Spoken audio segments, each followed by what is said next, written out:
7h-10h sur Radio Courtoisie, suivez la ligne droite.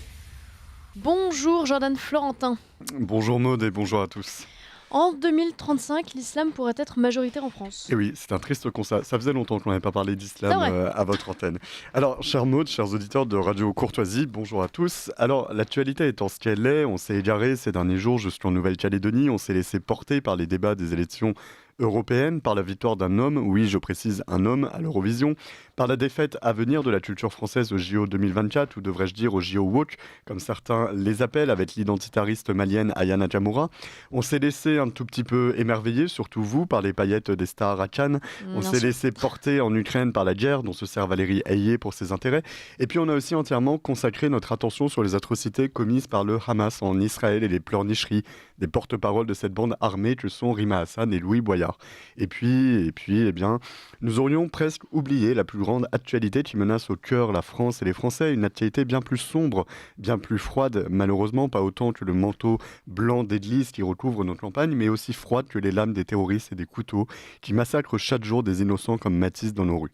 La menace du grand remplacement civilisationnel qui guette notre pays avec un islamisme absolument explosif, mais derrière lui tout aussi inquiétant parce qu'inévitablement et inéluctablement lié, la percée et l'offensive inarrêtable de l'islam en France. Partout, dans nos écoles et nos clubs de sport, partout, dans nos entreprises et nos piscines municipales, partout, dans nos rues et dans nos prisons, partout, à la place de nos clochers et de nos femmes libérées.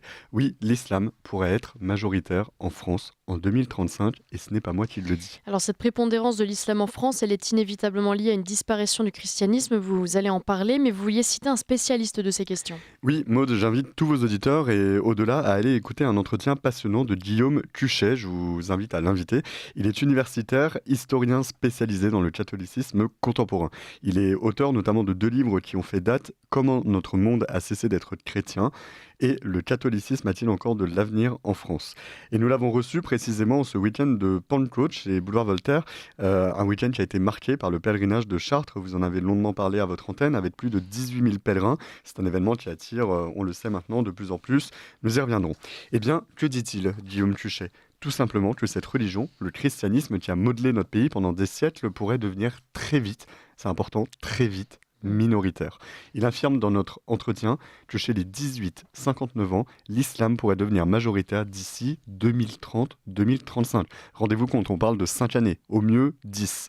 Et le pire dans tout cela, c'est qu'il ne voit pas spécialement de frémissement dans ce qu'on appelle les catholiques de culture, vous comme moi, c'est-à-dire ceux qui vont à la messe pour Noël, et encore, c'est pas toujours le cas, font baptiser leurs enfants, fêtent Pâques, mais ne sont pas réellement pratiquants.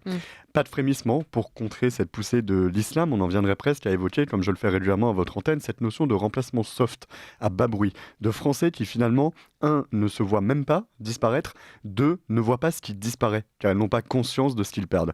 Connaissez l'adage, Maud, on se rend compte de ce qu'on perd quand on ne le possède plus.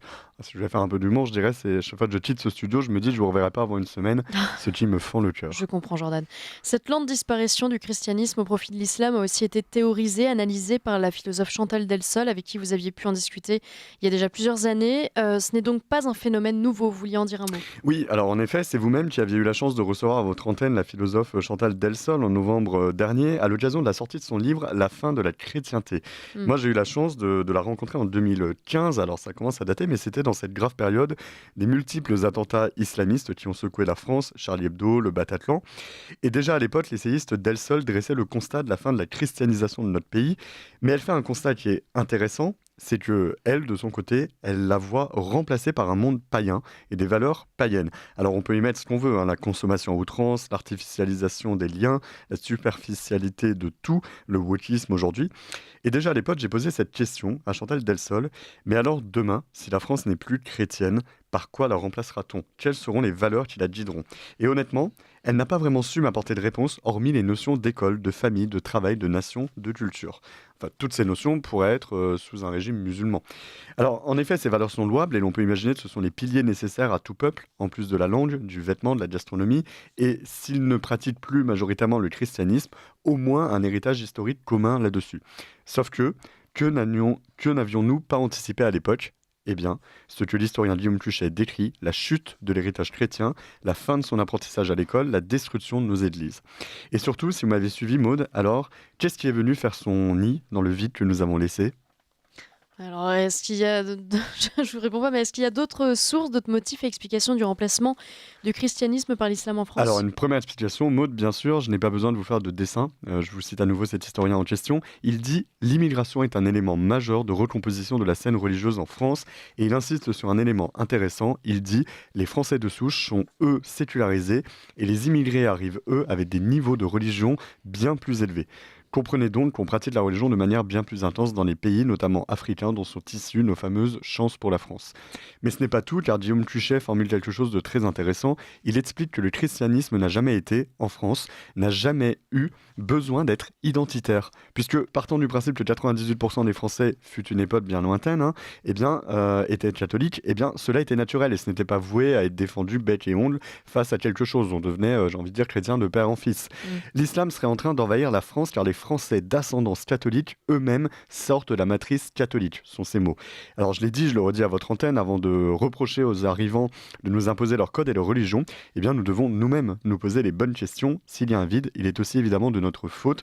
Nous avons sûrement péché par faute de transmission, par décadence, par un confort et un matérialisme qui nous ont fait oublier notre veine catholique, celle qui inondait tous nos villages. Que transmettons aujourd'hui à nos enfants ? Qui est capable, sérieusement, je pourrais même poser la question autour de cette table, on en parlera tout à l'heure, dans la grande majorité des Français, de conter l'histoire de la crèche à son enfant. Croit-on franchement que manger des Kinder à Pâques et s'offrir des cadeaux à Noël suffit à transmettre tout cet héritage ? C'est une vraie question. Notre faiblesse ne viendrait-elle pas de nous-mêmes et ce vide n'est-il pas notre propre abandon ? En 3 générations, on a liquidé le christianisme au sein même des familles. Les petits-enfants enterrent leurs grands-parents mais n'ont aucune conscience du symbole religieux, même si un prêtre est présent. Par ailleurs, quand on s'intéresse aux enquêtes trajectoires et origines de l'INSEE, on observe que dans les autres religions, il y a un meilleur taux de transmission. Et bien sûr, on le remarque surtout dans l'islam, notamment avec un matriarcat très fort et une forme de cordon sanitaire marqué avec notre époque woke et décadente. Ils n'en veulent pas. Il suffit de noter qu'en France, comme vous le savez, il y a sur notre sol des événements qu'on ne devrait voir qu'en Moyen-Orient ou à une époque révolue, à savoir des crimes d'honneur. Je pense notamment à la jeune Samara, on en a longuement parlé à votre antenne, souvenez-vous, frappée et humiliée parce que musulmane mais habillée à l'européenne, ou à cette jeune femme il y a quelques années à qui la famille avait tordu les cheveux parce qu'elle était amoureuse d'un garçon qui n'appartenait pas à ce clan musulman. Est-ce qu'à contrario, parce qu'on est aussi là pour donner un peu d'espoir à ceux qui nous écoutent, il y a des motifs d'espérance, Jordan Florentin ? Alors non, selon Chantal Delsol et moi-même, et je vais vous dire pourquoi, mais oui, selon Guillaume Tuchet, l'abbé Raffray ou d'autres que Boulevard Voltaire et vous-même avez interviewé lors du fameux pèlerinage de Chartres. Alors pourquoi non, selon Chantal Delsol, et je pourrais même vous citer Michel Onfray là-dessus, parce qu'une fois qu'une société est devenue, et plutôt redevenue païenne, bon courage à vous pour la faire repartir en croisade et lutter contre une société extrêmement athée, davantage basée sur le scientifique que le religieux, avec des individus qui se plaisent à contempler le déclin du monde dans leur propre déclin, sont les mots de Chantal Delsol, et surtout leur individualisme mortifère. Pour elle, les cathos ne seront plus que de simples témoins, des agents secrets de Dieu, mais tout cela s'éteindra en silence. Pour moi, non. Pourquoi ? Eh bien parce que je suis pessimiste, peut-être trop réaliste, et que je crois trop à la science des chiffres, le nombre, la démographie. Et quand je vois qui nous dirige, quand je vois la popularité d'une Rima Hassan ou l'engagement sur les réseaux sociaux de thèses islamistes et des soutiens du Hamas, quand je vois le recul de notre civilisation, mais surtout quand je vois le tsunami migratoire qui nous guette, je pense qu'il y aura toujours et heureusement des sentinelles, mais que demain nous aurons malheureusement un seul choix entre être musulman et être musulman. Préparez-vous à être converti de force. Je vous avais demandé un peu d'espoir, Jordan. Oui, Maud, alors un peu d'espoir. Chartres sonne, Chartres t'appelle. Voilà, ça c'est de l'espoir. Un record d'affluence au pèlerinage de Chartres qui a réuni plus de 18 000 fidèles entre la capitale et la cathédrale de Chartres. Et parmi eux, de très nombreux jeunes qui demain, peut-être, s'ils participent au réarmement démographique, seront peut-être la force d'une recivilisation. Et puis, pour revenir à l'optimisme de l'historien Guillaume Tuchet, l'idée que le statut bientôt minoritaire de chrétiens pourrait faire évoluer cela. Car c'est lorsqu'on est acculé qu'on se battrait le mieux. Il voit des zones de dynamisme qui se réveillent dans le catholicisme en France, notamment chez les tradis, mais aussi une forme d'attachement au christianisme qui demeure dans la petite France, celle qu'il rattache notamment à l'électorat du Rassemblement national, qui ne va pas forcément à toutes les messes, mais qui est attaché à ces églises. Alors, pour finir sur une note plus sarcastique et ironique, peut-être un espoir quand la question se posera aux woke et aux homosexuels en France. Avez-vous vraiment envie de vivre dans le pays de Mohamed Camara, ce footballeur musulman qui vous déteste et loue des cultures où l'on vous jette du haut des immeubles? Bon, je pense que nous avons la réponse autour de cette table.